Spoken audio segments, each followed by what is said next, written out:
Salah satu kasus yang sedang viral saat ini di Indonesia adalah mengenai seorang cinta dari pemuda India bernama Asif Ali ke seorang gadis Syarifah Khairunisa yang tinggal di Desa Rumpia, Kecamatan Magelang, Kabupaten Wajo, Sulawesi Selatan. Karena apa? Pria dari India ini jauh-jauh datang dari India ataupun juga Arab Saudi, tempat dia sempat bekerja juga, karena kan mereka menjalin hubungan dalam versi Asif Ali sudah kurang lebih 1,5 tahun dari pada saat si Ali bekerja di Arab Saudi, kemudian pulang ke India, kemudian memutuskan ke Indonesia. Alasannya simple, ini semua adalah dilakukan untuk Nisa, gadis yang dia cintai. Tetapi apa yang terjadi? 1,5 tahun mereka sudah menjalin hubungan lewat online, tetapi pada saat dia tiba di rumahnya, dan si Ali pun juga diketahui harus menginap di bandara, kurang lebih adalah 3 malam, dan akhirnya ditolak dan tidak diakui bahwa mereka ini sudah menjalin hubungan, dan kesannya adalah Nisa dipaksa begitu.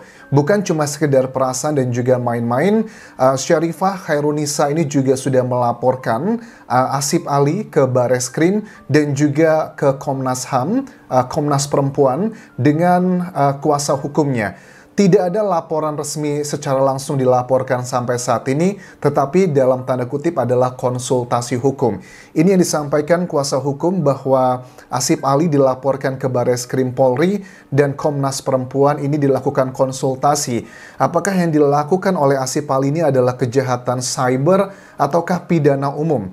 Ia butuh perlindungan dan pendampingan psikologi untuk Syarifah Khairunisa. Masyarakat tidak begitu aja percaya dengan apa yang disampaikan Nisa, karena dengan banyak sekali barang bukti dan juga logika common sense masyarakat, nggak mungkin lah ya seorang pria jauh-jauh dari India datang ke Indonesia, apalagi juga rumahnya jauh berada di Sulawesi Selatan, dari bandaranya pun juga masih sekitar 4 jam perjalanan darat, kalau dia tidak yakin bahwa perempuan tersebut memang sudah ada ikatan obrolan akan melangsungkan pernikahan. Salah satu hal yang ngebuat Asif Ali ini harus ke Indonesia adalah karena statement dari Nisa yang mengatakan bahwa kalau kamu tidak datang sekarang, kalau kamu nunggu setahun lagi, karena Ali sebenarnya akan kembali ke Arab Saudi untuk bekerja, ya dia mengatakan kita nggak bisa tahu apakah setahun lagi saya akan masih menunggu kamu atau tidak, atau saya sudah menikah dengan pria lain.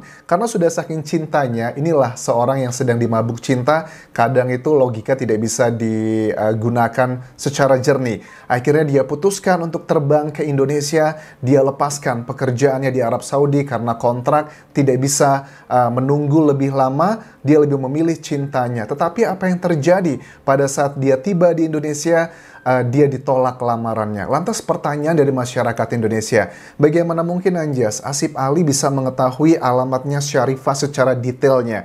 Ternyata kan diketahui bahwa Ali sudah mengirim sejumlah uang beberapa kali ke Syarifah, yang dia juga sudah mengklarifikasi uang tersebut adalah benar, tetapi dia tidak meminta. Itu adalah uang yang dikatakan adalah Ali yang mau memberikan secara langsung lewat transfer. Pada saat kita mentransfer uang dari luar negeri ke Indonesia, memang dibutuhkan adalah data fotokopi KTP si penerimanya. Dari situlah dia bisa mengetahui alamatnya. Apakah kalian percaya bahwa Ali adalah orang yang memaksa harus mentransfer? Bisa saja iya, bisa aja enggak. Tetapi kenapa seorang Syarifah Khairunisa yang mengatakan ke Ali yang mengenalnya lewat WhatsApp, kayak dalam tanda kutip adalah mereka orang-orang yang mau menjalin hubungan hanya untuk pernikahan atau ta'aruf, tidak mau pacaran, itu yang dikatakan oleh Syarifah, mau menerima uang tersebut gitu. Ini adalah hal yang janggal. Bahkan beberapa kali dalam keterangan di sejumlah media, Asif Ali mengatakan bahwa si Syarifah itu beberapa kali meminta uang gitu. Misalnya ada berapa catatannya, itu sekitar 30-40 juta rupiah. Itu setelah mereka 6 bulan berkomunikasi lewat WhatsApp, tetapi ditolak sama Ali. Kemudian setelah ditolak tersebut, dia diblok. Pada saat diblok itu ada jeda sekitar 1 bulan, tetapi kemudian setelah 1 bulan aktif lagi HP-nya, dan di situ dia mengirimkan uang 4 juta rupiah. Dikatakan begini, 30-40 juta rupiah itu adalah uang yang akan saya simpan nanti Ali buat biaya pernikahan kita. Kemudian Ali bilang, kalau untuk biaya pernikahan, biarlah uangnya saya yang menyimpan saja. Ini saya kirimkan sekitar 1.000 real atau sekitar 4 juta rupiah. Tetapi ini untuk kebutuhan kamu sehari-hari aja, mungkin buat telepon atau apapun, gak masalah. Pada saat dikirimkan 1.000 real tersebut pun, Anissa, menurut dari Ali dikatakan, HP saya rusak loh. Nah, kalian tahu lah, perempuan kan sebagian memang suka memberikan kode-kode seperti itu. Kalau HP-nya rusak, akhirnya singkat cerita, si Ali pun mengirimkan kembali sekitar 1.000 real atau 4 juta rupiah untuk Syarifah ini. 6 bulan mereka sudah berkomunikasi itu, si Syarifah sudah berani ya meminta uang untuk handphone tersebut. Tetapi dari Syarifah dengan tegas mengatakan, itu semua bohong. Bohongnya bukan tentang uangnya, tetapi tentang si Ali adalah yang memaksa. Katanya kalau saya tidak menerima transferan tersebut, Ali ini suka menyakiti dirinya sendiri. Bahkan ada kayak gambar ya, di dada, di nadi, pokoknya tipikal menyakiti diri sendiri. Itu adalah pernyataan dari Syarifah. Kemudian dari Ali mengatakan, itu tidak benar, kami itu pernah ya, ini kayak anak, ini mengingatkan aku sama beberapa ABG alay dalam tanda kutip di Indonesia, yang mereka tuh suka menyakiti diri sendiri untuk membuktikan cintanya. Ini juga sama yang diklaim oleh Asif Ali, bahwa memang beberapa kali mereka ini untuk sebagai bukti tanda cinta jarak jauh, mereka menyakiti diri sendiri ya dengan nadi atau dengan bagian-bagian tertentu. Ini sebagai bukti bahwa saya itu mencintai kamu sungguh-sungguh. Tidak cuma Asif Ali yang melakukan hal menyakiti diri sendiri, begitupun juga dilakukan oleh Syarifah. Syarifah berkali-kali mengatakan di sejumlah media bahwa awalnya saya itu ditipu sama Ali. Karena di grup tersebut yang ta'aruf katanya harusnya semuanya adalah perempuan, tetapi si Ali ini bohong katanya. Dia mengaku perempuan, tetapi dia adalah laki-laki. Ya logiknya simpel sih. Kalau memang Ali itu adalah perempuan ngaku awalnya, kemudian dia menipu Syarifah, tetapi kenapa selama 1,5 tahun ada komunikasi yang intens? Nah, alibinya dari Syarifah mengatakan bahwa karena saya tuh kasihan gitu. Kasihannya kenapa? Dia bilang dia menceritakan tentang cerita hidupnya yang sedih. Dia juga menceritakan betapa dia mencintai saya. Bahkan dia juga akan menyakiti diri sendiri kalau saya tidak menerima telepon, ya makanya saya ngerasa kasihan. Itulah katanya yang saya salah membantu dia untuk hal seperti itu. Apakah kalian percaya atau tidak, bagi aku terlalu naif ya, terlepas Syarifah tinggal di daerah, latar belakang pendidikannya, tapi bagi aku pribadi, ini bukan tentang background tersebut, tetapi tentang common sense aja. Bahkan pada saat Syarifah atau Nisa ya, yang ditanya di acara Trans 7, apakah sebenarnya kamu mencintai Asif Ali? Kita bisa melihat dari matanya Syarifah tidak mengatakan yes or no, tetapi kemungkinan besar memang Syarifah masih mencintai si Asif Ali. Tetapi dia dengan tegas mengatakan, tetapi saya tidak mau lagi dengan Ali karena saya tahu karakteristik dia. Katanya dia suka menyakiti diri sendiri, kasar. Bahkan ada statement yang dikatakan bahwa dia itu mau mengajak saya kabur ke India katanya. Jadi misalnya dia meminta saya untuk kabur dari rumah, kemudian temui saya di bandara dan kita akan pergi ke India. Bagi aku tidak masuk akal. Alasan pertama adalah setahu aku orang Indonesia kalau mau ke India harus membutuhkan visa. Butuh beberapa hari untuk melakukan pengurusan visa.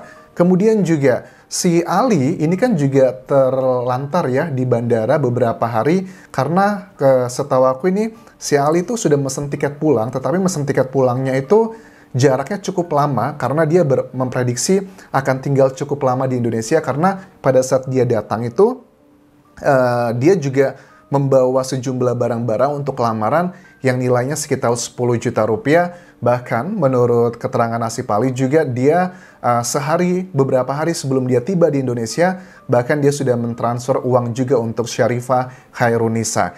Ini adalah yang menyedihkan bagi aku pribadi, kok Syarifah Khairunisa ini merasa menjadi korban gitu. Dia tega ya melaporkan Asif Ali ke Bareskrim, langsung acting bahwa dia adalah sebagai seorang korban.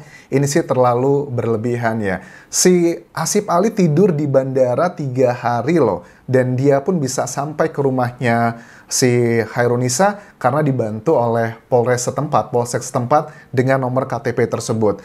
Nah, kemudian juga kalau ditanyakan mengenai uang-uang, chat WhatsApp, bahkan juga ada masalah kayak kecemburuan, yang terjadi itu sudah ada buktinya semua. Misalnya ada salah satu WhatsApp yang ditunjukkan bahwa si Syarifah Khairunisa ini terlihat cemburu dalam WhatsApp beberapa hari terakhir pada saat si Asif Ali sudah viral. Dia membuat kayak vlog gitu di TikTok. Kemudian dia mengatakan, kamu bukan pria baik-baik ya, kamu dekat-dekat dengan perempuan lain dan sebagainya. Indikasi adalah cemburu seperti itu.